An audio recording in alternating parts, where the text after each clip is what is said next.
La Fresh Morning.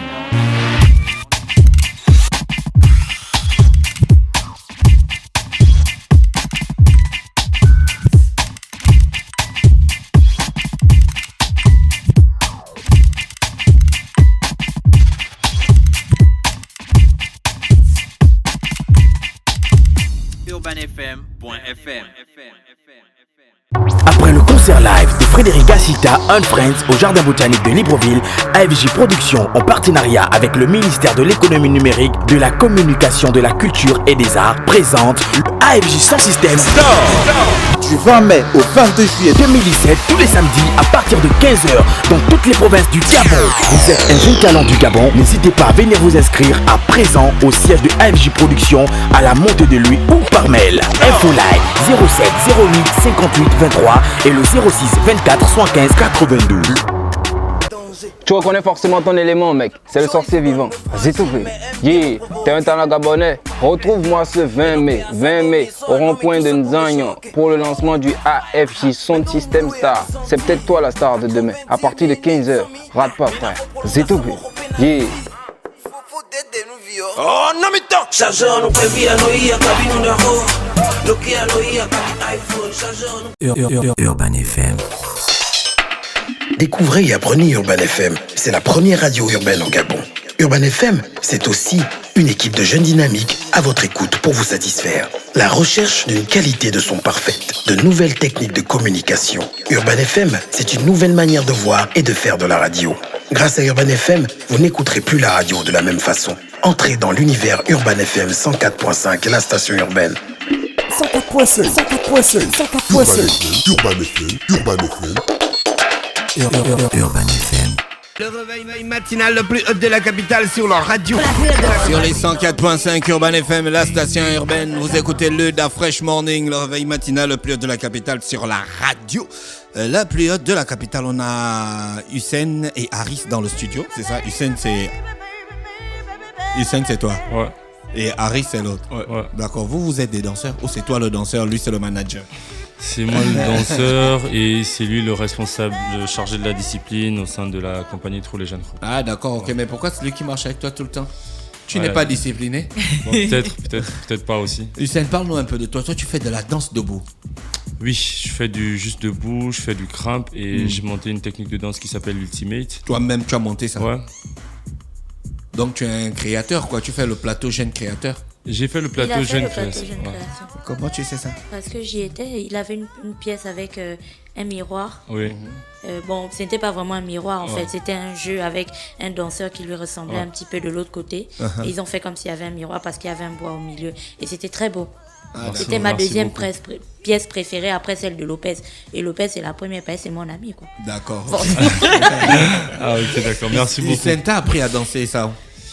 Tu as appris à danser le crump, la danse debout. Tu étais aux États-Unis, Non, on va dire que je me suis déplacé un peu en France et tout, mais c'est pas là-bas que j'ai appris à danser. J'ai appris comme au départ tout le monde, c'est-à-dire que tu vois quelque chose, tu apprécies la chose. Au départ, j'ai voulu tout danser et je me suis cassé la tête avec des styles et j'ai dit bon d'accord, si je me casse la tête ici, je fais pas.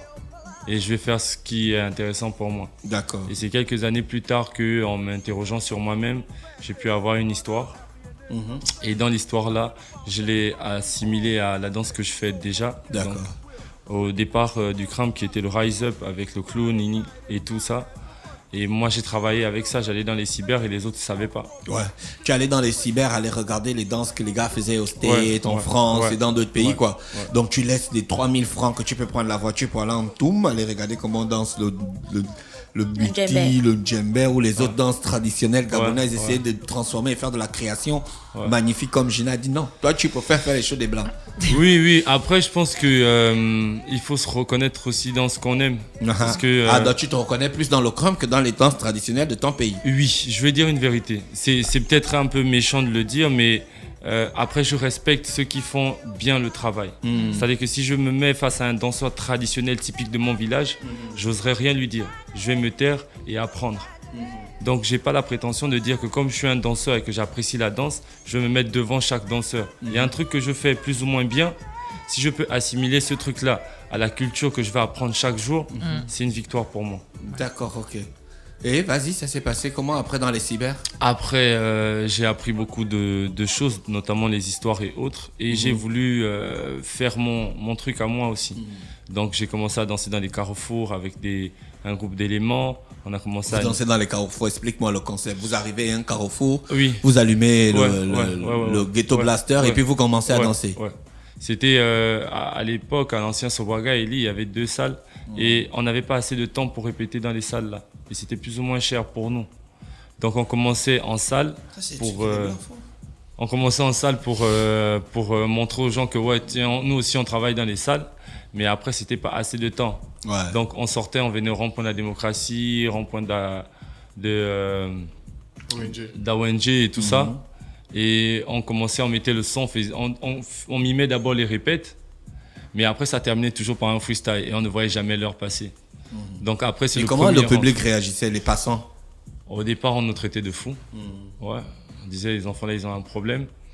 Mais après, lorsqu'on a vu un peu la tenue des personnes, les gens commençaient à changer le regard. Parce que on nous traitait de fous parce qu'on dansait en route, mais pas parce qu'on était mal vêtu ou on s'exprimait mal.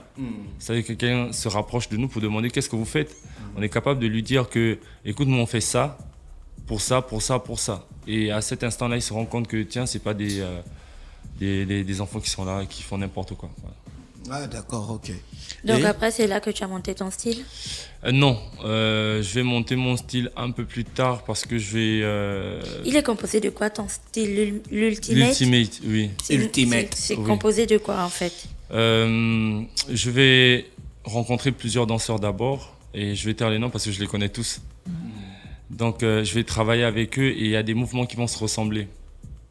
Et je vais chercher un peu partout dans les traditions gabonaises. Est-ce qu'il y a un truc... Les traditions d'Afrique. Voilà. Est-ce qu'il y a un truc qui est intéressant que je peux prendre et tout?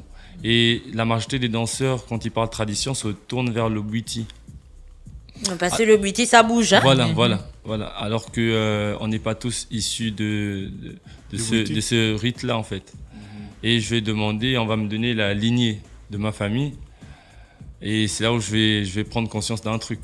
Je vais prendre conscience que je sors de la famille des conteurs de Mvet avec Eko Bikoro, qui est mon grand-père, Mvomeko, qui est mon oncle, et après Nseko Bikoro et tout. Ouais, je connais Mvomeko. C'était l'un des plus grands talents virtuoses du Mvet et il est mort très jeune. Non, on voulait juste que tu es notre référent en matière de Mvet ici. Voilà. Donc du coup, après, je vais prendre conscience de ça et je vais me rendre compte que dans la famille Eko, il y a très peu qui vont continuer dans le mouvement. Dans le mouvement artistique, je vais dire. Donc chacun a des positions, travail et tout ça. Et je vais me dire que bon, écoutez, par rapport au Mvet, il y a 2 manières de présenter la chose. Soit je la présente comme mon oncle, en allant au village et en comptant le Mvet. Soit je permets à des personnes, un peu comme a fait à Lumdominko, permettre de rentrer dans un contexte urbain pour pouvoir valoriser la chose. Et je me dis que si le hip-hop peut rassembler beaucoup de jeunes, ça veut dire qu'en faisant des événements hip-hop, je peux passer par ces événements-là pour donner un mot aux jeunes qui sont comme moi, qui sont peut-être à la recherche de quelque chose qu'ils n'ont pas. Donc c'est là où je vais monter le style. Et après, c'est des sensations en fait. C'est beaucoup plus des sensations que je vais mettre en avant pour modeler le style là en fait. Donc en fait, ta danse, l'Ultimate, est beaucoup basée sur le Mvet. Oui. Toi, tu danses le Mvet quand d'autres le comptent, c'est ça? Oui. D'accord. C'est super ça. Il faut qu'on voit ça. Comment vous faites pour créer un mouvement de danse? Un pas de danse, je crois. Je sais pas. Il y a une différence entre une danse et un pas de danse. Bien sûr. Une danse, c'est un ensemble de pas. Oui, voilà. oui. D'accord. Alors, je sais pas trop Est-ce qu'au Gabon, on a des danses ou on a des pas de danse? Il y avait eu une discussion avec un gars qui me disait que le jazzé, c'était pas une danse, mais c'était un pas de danse. Bon, alors... Bon, toi, tu veux pas rentrer dans les polémiques, hein? Non, je vais vraiment pas rentrer là-dedans. Je vais dire que chacun a sa conception des choses. Et il y a vraiment une différence entre une danse et un pas de danse, dans la mesure qui a été expliquée il y a un instant. Mais quand je catégorise le mouvement que j'ai mis en place comme un style de danse, un mouvement, c'est beaucoup plus dans le fait que je travaille dessus. Je travaille pas seulement, on va mettre un son et je vais bouger. Je rencontre les plus grands et j'essaye de voir qu'est-ce qui s'est déjà fait. Parce que c'est bien de venir dire que j'ai monté un style de danse ou une technique de danse, mais si elle existe déjà, j'ai rien monté. Donc ce que je fais pour avoir la petite information sur moi, c'est que je vais questionner les gens. Je vais montrer un mouvement et je vais dire, est-ce que tu le connais ? Est-ce que tu l'as déjà vu dans telle ou telle vidéo, aux États-Unis, en Allemagne, en Chine, je ne sais pas où. Mais si ce mouvement existe déjà, c'est que je ne suis pas précurseur d'un mouvement. C'est que j'ai juste pris un mouvement et je l'ai adapté à ma sauce. Donc je vais envoyer une vidéo à Dubaï pour un chorégraphe très sympa. Et je vais envoyer une vidéo de Crump, de New Style et d'Ultimate, en me disant que ça existe déjà. De toute façon, si je danse, c'est que quelqu'un a pu danser ça avant moi. Et il va apprécier la vidéo de Crump, il va me dire c'est un bon niveau en Crump, un bon niveau en New Style, hip-hop. Mais le troisième style que tu fais, c'est quoi ? Je lui dis c'est l'Ultimate et tout ça. Parce que j'avais vu le truc de A à Z de la danse, et il y avait écrit Ultimate, et la façon que la personne bougeait, je trouvais ça intéressant. Donc je lui ai dit direct c'est Ultimate. Et il m'a dit, écoute, mon petit, soit tu l'as créé, soit quelqu'un va le créer après toi. Donc, prends des gars, allez sur le net, cherchez Ultimate. Si tu trouves, tu ne l'as pas créé. Si tu ne trouves pas, c'est que tu as un truc et développe ça. Et j'ai pris tout mon crew, toute ma compagnie. Je n'ai pas dit ouvertement ce qu'on m'avait demandé de faire. J'ai dit, cherchez Ultimate. Regardez les mouvements et cherchez ça. Ils sont tous venus me dire qu'on n'a pas trouvé. Et je suis revenu vers le chorégraphe pour dire qu'on n'a pas trouvé. Il m'a dit, à toi de voir. Soit tu restes terré chez toi en te disant qu'il y a quelqu'un qui a créé ça jusqu'à ce que quelqu'un effectivement crée ça pour que tu puisses copier. Soit tu vas devoir travailler sur le mouvement. Est-ce qu'il y a des vidéos de Ultimate déjà disponibles sur le net? Non, je suis en train de travailler dessus parce que je veux pas mettre une vidéo et après ne pas pouvoir expliquer aux gens concrètement ce que c'est. Ouais. Donc là, j'ai commencé avec des ateliers à Port-Gentil et à Libreville aussi, ici. On l'a fait avec Basco avant que je n'aille à Port-Gentil. On a donné un atelier de Crump, de technique de musicalité, ce que j'ai eu la chance de regarder hier avec vous. D'accord. Ce qu'on regarde là, voilà. Avec Lil Kida. Donc la technique de musicalité, on la travaille ici depuis un long moment. Et après, on a donné l'atelier sur l'Ultimate. Beaucoup de gens ont apprécié. Et on demande encore, on redemande. Sauf que c'est le temps en fait. Le temps de préparer le spectacle, préparer la deuxième tournée. Parce que là, on prévoit une tournée vraiment dans les 9 provinces. En quête de ce côté traditionnel qui peut nourrir l'aspect hip-hop de la culture que je défends. En fait. Ok, donc vous avez un spectacle aujourd'hui. Oui. Le 18 mai 2017. Oui. À partir de 19h à l'Institut français. Ouais. Il y aura quoi précisément dans ce spectacle? Alors, il faut noter que c'est le deuxième spectacle à l'Institut français. Voilà. Et on a fait d'autres spectacles dans d'autres espaces. Maintenant, concrètement, à l'Institut français, de 19h à 22h, il y aura un panel de couleurs différents, prêt à recevoir tout type de regard. C'est-à-dire que même un vieux qui revient du village, qui n'a rien à trouver, rien à prendre dans la culture hip-hop, pourra se retrouver à un moment donné du spectacle. Okay. Donc du coup, il y aura des solos, il y aura des duos, il y aura des trios, il y aura des modules ensemble, des chorégraphies, il y aura des artistes invités.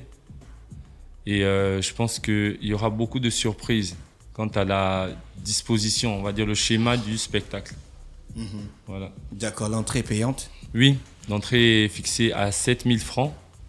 Et on a proposé comme ça une photo dédicacée à 3 000 francs. C'est-à-dire qu'après le spectacle, en fonction des goûts de tout un chacun, selon le crew qui a presté, c'est axé sur le True Legend, d'accord? Donc, passer le spectacle, ceux qui veulent peuvent avoir une photo dédicacée avec le True Legend. Donc, ils vont venir aux loges, ils vont prendre une photo avec le crew. Et chaque membre du crew va signer sur la photo et la personne pourra repartir avec sa photo. Et ça, c'est fixé à 3 000 francs. D'accord, donc 7 000 francs l'entrée et 3 000 francs pour la personne qui voudra prendre une photo avec lui. Les billets sont disponibles à l'Institut français? Oui. D'accord. Merci, Merci Hussein. beaucoup. Et Aris qui est avec nous. Merci. Aris, toi tu es responsable de la discipline. Ouais, les gars c'est sont disciplinés, ils sont prêts pour la soirée? Ouais, on va dire ils sont disciplinés et on va faire le maximum pour donner une bonne impression à tout le monde. D'accord. Parce que je pense qu'on a un groupe assez capable déjà, et la danse n'est pas seulement juste le rythme. On essaie de délivrer un message à travers la danse, et je pense que les gars sont au point pour ça. D'accord, merci d'avoir accepté notre invitation, les gars. C'est nous qui vous remercions. Ok, on vous souhaite de passer une bonne journée à l'écoute des programmes d'Urban FM. Merci. Merci.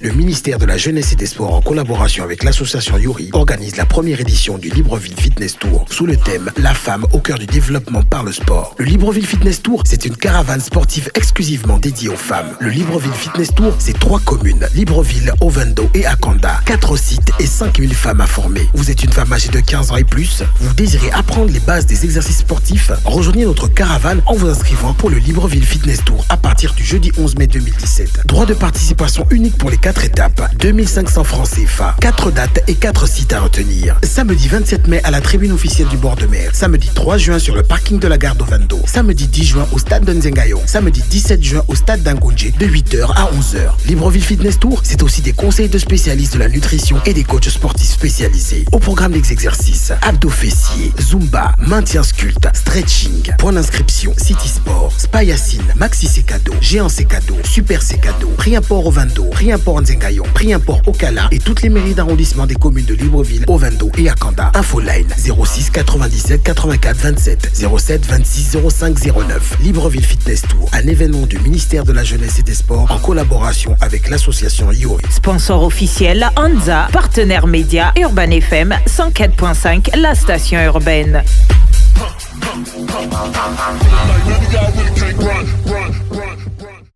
Après le concert live de Frédéric Gassita and Friends au Jardin Botanique de Libreville, AFJ Productions, en partenariat avec le ministère de l'économie numérique, de la communication, de la culture et des arts, présente le AFJ Sound System Du 20 mai au 22 juillet 2017, tous les samedis à partir de 15h dans toutes les provinces du Gabon. Vous êtes un jeune talent du Gabon, n'hésitez pas à venir vous inscrire à présent au siège de AFJ Productions à la Montée de Lui ou par mail. Infoline 07 08 58 23 et le 06 24 75 82. Tu reconnais forcément ton élément, mec. C'est le sorcier vivant. Vas-y, tout fait.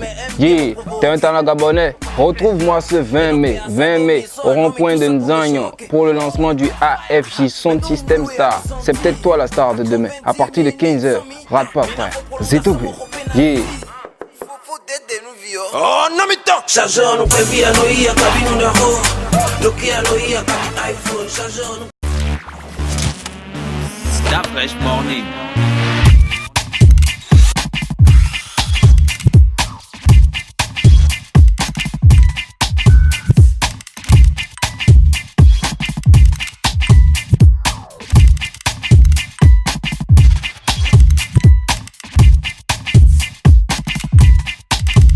UrbanFM.fm